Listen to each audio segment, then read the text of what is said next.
लगभग 700-750 पेज की हो जाती है। तो ये 750 पेज की किताबें लगभग 6 वॉल्यूम 5 वॉल्यूम 6 वॉल्यूम में मोटी मोटी किताबें बनती हैं। तो ये किताबें बनाने में लगभग 2-3 महीना टाइम लगे। ब्लाइंड बच्चियां हैं तो उन्होंने मंच से ये निर्देश दिया कि उन बच्चों को मेरे स्टेज पे लाया जाए, और वाकई हम लोग गए और वो बहुत ही अच्छे से हम लोगों से बात किए। बहुत मतलब अच्छा लगा वो पल, यादगार पल। सेम होती है जो बिहार बोर्ड की किताबें होती है 1 से लेकर 12 तक की, वही किताबें ये बच्चे भी पढ़ते हैं। अंतर केवल लिपि की होती है। तो जानेंगे कि ब्लाइंड लोगों के लिए किताबें कैसे तैयार होती है, कैसे बच्चों तक पहुंचती है, बच्चे कैसे पढ़ते हैं उसको। आइए हम जानते हैं उनसे। सबसे पहले आपको हमारे चैनल पे बहुत बहुत स्वागत है। धन्यवाद सर। अच्छा, इस प्रेस का क्या नाम है जहाँ छपाई होती है? ये बिहार शिक्षा परियोजना का मतलब बिहार का इकलौता प्रेस है जो सबसे शुरू ये 2014 में शुरू हुआ है, और पहली बार बिहार के ब्लाइंड बच्चों को बिहार की टेक्स्ट बुक ब्रेल लिपि में उपलब्ध कराई गई। अच्छा, ऐसा कह सकते हैं कि जो बच्चे ब्लाइंड है और जो बच्चे नॉर्मल है, दोनों के लिए सेम किताबें होती है, मतलब अंतर होता है यही? हाँ, वो किताबें सेम होती है। जो बिहार बोर्ड की किताबें होती है 1 से लेकर 12 तक की, वही किताबें ये बच्चे भी पढ़ते हैं। अंतर केवल लिपि की होती है। वो बच्चे इंक प्रिंट के किताब पढ़ते हैं और ये बच्चे ब्रेल लिपि के किताब पढ़ते हैं। इससे पहले बिहार बोर्ड की किताबें उपलब्ध नहीं थी क्योंकि बिहार में कोई प्रेस नहीं था, पर यहाँ शुरू हुआ। उसके बाद अभी बिहार में 1-2 जगह और भी प्रेस शुरू हुआ है। एक मुजफ्फरपुर में शुभम संस्था में, और यहाँ के मैं मतलब वहाँ की एक्स प्रिंसिपल हूँ, अंतर ज्योति बालिका विद्यालय, वहाँ भी अभी प्रेस की स्थापना हुई है, बट अभी उतनी छपाई वहाँ नहीं हुई है। अच्छा, जब अंतर ज्योति विद्यालय में आप पढ़ाती थी उस समय का आपका मतलब क्या था? बच्चे कैसे पढ़ते थे इन किताबों को? अच्छे से पढ़ पाते थे?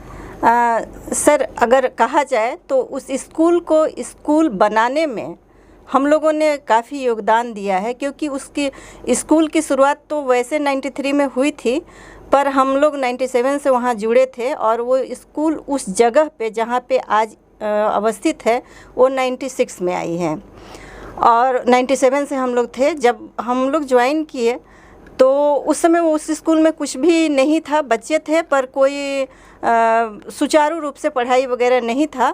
हम लोगों ने उस स्कूल के लिए, केवल बच्चों के लिए, क्योंकि ब्लाइंड बच्चों को देख के ही इतना लगाव हो जाता है कि हम लोगों ने उसको एक, जैसे कहते हैं कि एक बीज को संवारना, ऐसे स्थिति में मतलब एक बीज से पौधा बनाना और पौधे को फल फूल तक लगाना, ये काम हमने उस स्कूल को किया है। अच्छा, ये किताबें कैसे बनाई जाती है? जो जरा हम चाहेंगे कि कंप्यूटर पे आप, हम जब आए तो आप बना रही थी, तो जरा दिखा दें एक बार। वो आपको हम बता दें कि जैसे पहले हम लोग किताब जो बनाते हैं तो सारी चीज़ें वर्ड फाइल में कंपोज की जाती है, डाटा एंट्री होता है।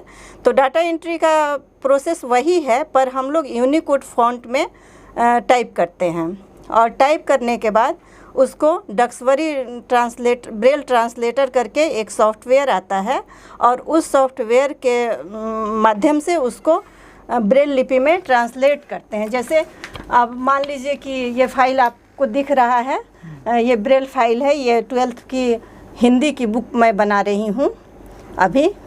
तो ये अब हम इसका प्रोसेस आपको बता दें। जैसे ये डक्सवरी फाइल हुआ, इसका शॉर्ट नाम DBT है, डक्सवरी ब्रेल ट्रांसलेटर, और इसमें हम लोग हिंदी, इंग्लिश, कोई भी भाषा की किताबें, सभी भाषाओं की किताबें ब्रेल में बना सकते हैं। जैसे हमारे पास अभी एक बुक है यहाँ पे जी, तो इस बुक का नाम है दिगंत।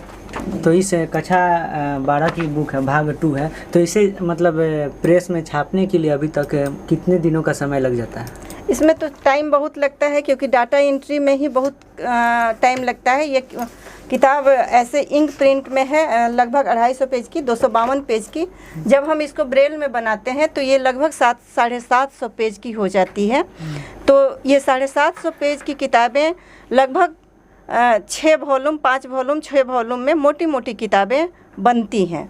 तो ये किताबें बनाने में लगभग 2-3 महीना टाइम लग जाता है, पर वही है कि करना है तो करना है, क्योंकि अभी हमारे साथ मतलब मैं अकेली हूँ, इसलिए अब एक और थी तो वो अभी चली गई हैं, दूसरे जगह उनकी नौकरी हो गई है, तो इसलिए थोड़ा टाइम। अच्छा, उसके बाद का अगला प्रोसेस क्या होता है? जैसे किताबें छप गई, उसके बाद का अगला प्रोसेस की सही से छपी है कि नहीं छपी है?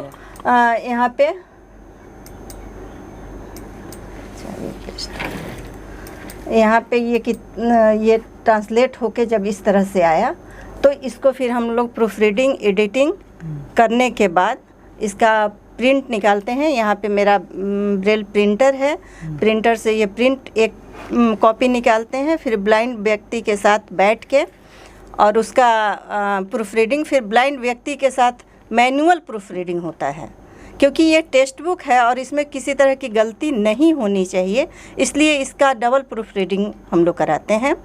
और उसके बाद फिर इसकी सारी प्रतियां निकाल के जितना 38 जिला में जहां से जिस तरह का डिमांड आता है, उस डिमांड के अनुसार ये प्रिंट निकाला जाता है। और प्रिंट निकालने के बाद यहीं पे इसी परिसर में ही इसका बाइंडिंग भी करवाते हैं, क्योंकि बाहर जब हम भेजते हैं तो लोग ब्रेल लिपि के किताबों को उल्टा पुल्टा बाइंड कर देते हैं, फिर काफ़ी परेशानियां होती है। तो अपने सामने हम लोग बाइंडिंग कराते हैं, और बाइंडिंग कराने के बाद इसका इंक प्रिंट में किताब का नाम वगैरह, प्रेस का नाम वगैरह ऊपर से चिपका के और जिला वाइज भेजते हैं। अच्छा, ये प्रोसेस होता है। अच्छा, ब्लाइंड बच्चों को पढ़ाने में कोई समस्या आती थी कि नहीं उस टाइम? शुरू जब हम ज्वाइन किए थे उस समय तो पहला दिन जब हम गए तो हमें तो रोना आया उन लोगों को देख के, क्योंकि पहली बार जब मुलाकात हुई तो बड़ा क्या कहते हैं उसको, भावनात्मक लगाव ऐसा हुआ, तो काफ़ी भावना में बह गए। लेकिन धीरे धीरे लगा कि अरे ये तो जो भी है इसको तो फिर सामान्य बच्चों की तरह ही इन्हें बनाना है। और उसके बाद हमने किया जो हमें करना चाहिए, और आज हमारी बच्चियां जिनको हमने पढ़ाया है वो आज देश के कई जगहों पर, कई राज्यों में मतलब कई तो नॉर्मल बच्चों से ज़्यादा प्रभाव हो के उन्होंने आगे बढ़ चढ़ के हिस्सा लिया, और कहीं ना कहीं ऑफिसर के पद पे या कहीं ना कहीं कार्यरत है अभी। नहीं, बिल्कुल वो उन लोगों, मतलब मेरी स्टूडेंट जो है वो अभी एक DU में शिवाजी कॉलेज में इंग्लिश की प्रोफेसर है, गुंजन कुमारी। एक मधु कुमारी है जो यूनियन बैंक में राष्ट्रभाषा अधिकारी है। ये मालती है, वो भी बैंक में राष्ट्रभाषा अधिकारी है। कुछ बच्चियां, नेहा है रेलवे में है, एक यहीं पटना में कैनरा बैंक में है, राजेंद्र नगर में ही एक है, प्रियंका है इंडियन ब्यूरो में है। तो इस तरह से बहुत बच्चियां हैं जो काफ़ी सभी फील्ड में अच्छा नाम रोशन कर रही हैं। पिंकी टीचर है। तो इस तरह से ये बच्चियां काफ़ी आगे, मतलब कहे ना कि एक बीज से लेके फलने फूलने तक हमने उसको संवारा है। और सबसे गर्व की बात हमें ये लगती है कि वो बच्चियां आज तक हमें भूली नहीं। जब भी उनका मतलब जब कुछ होता है अच्छा, या जॉब होती है या शादी होती है या कुछ भी, तो वो सबसे पहले फ़ोन करती हैं और बताती हैं कि दीदी मेरा जॉब यहाँ हो गया। तो शायद वो खुशी शायद और किसी भी चीज़ से हमें नहीं मिलती है जो खुशी उन बच्चियों के उस फ़ोन से मिलती है कि उनकी कामयाबी हो गई।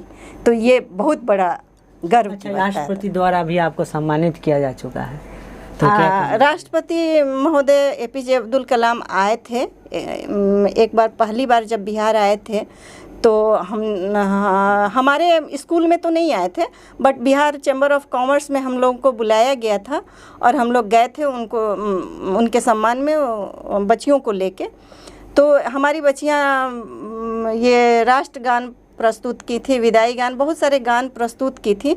और जब उनको पता चला, हम मतलब उस मंच से लगभग काफ़ी दूरी पे थे, पर जब उन्हें पता चला कि ये ब्लाइंड बच्चियां हैं तो उन्होंने मंच से ये निर्देश दिया कि उन बच्चों को मेरे स्टेज पे लाया जाए। और वाकई हम लोग गए और वो बहुत ही अच्छे से हम लोगों से बात किए, बहुत मतलब अच्छा लगा। वो पल यादगार पल रहा। और फिर उन्होंने उसी दिन वादा किया कि जब मैं अगले बार जब भी मैं बिहार आऊँगा आप लोग से ज़रूर मिलूँगा। और वो दूसरी बार भी बिहार आए और हम लोग से मिले ज़रूर। तो ये बहुत अच्छा लगा कि उनको याद रहा ये चीज़। और दूसरी बार जब बिहार आए तो उन्होंने खुद ही बोला कि मैं अंतर ज्योति स्कूल जाऊंगा और वहाँ बच्चियों से मिलूंगा। अच्छा, उन बच्चों या उन बच्चों के माता पिता से क्या कहना चाहेंगे जो बच्चे ब्लाइंड होने के बावजूद पढ़ नहीं पाते हैं या पढ़ने के लिए उनके माता पिता भेजते नहीं हैं स्कूल? हाँ, यही सबसे इम्पोर्टेंट चीज़ है कि लोगों को जागरूक करना, क्योंकि जागरूकता की कमी है। और अगर लोग जागरूक हों, माता पिता जागरूक हों, तो ये बच्चे बहुत ऊंचाई तक जाते हैं जिसकी उम्मीद हम नहीं कर सकते, जिसकी उम्मीद एक सामान्य बच्चा नहीं कर सकता, ये बच्चे वो करके दिखाते हैं। तो हम हर एक अभिभावक से यही कहना चाहेंगे कि अपने बच्चे को बाहर निकालें, स्कूल तक पहुंचाएं, उनमें बहुत बड़ी एबिलिटी है, उसको पहचानें और उसे आगे बढ़ाने की कोशिश करें। अच्छा, कहीं ना जहाँ भी समाज सेवा की बात आती है कहीं ना कहीं कुछ ना कुछ कठिनाइयाँ होती है, तो सरकार की तरफ से कुछ मदद मिली है कि नहीं अभी तक? नहीं, ऐसी कोई मदद तो नहीं मिली और समाज का बहुत सहयोग मिलता रहा और समाज के सहयोग से ही हम लोग आगे बढ़ते रहे। आज भी अंतर ज्योति स्कूल में समाज के सहयोग से ही वो स्कूल चल रहा है और वहाँ स्कूल में डॉक्टर RN सिंह का काफ़ी योगदान रहा है, जिसके कारण आज भी स्कूल बहुत अच्छे ढंग से चल रहा है।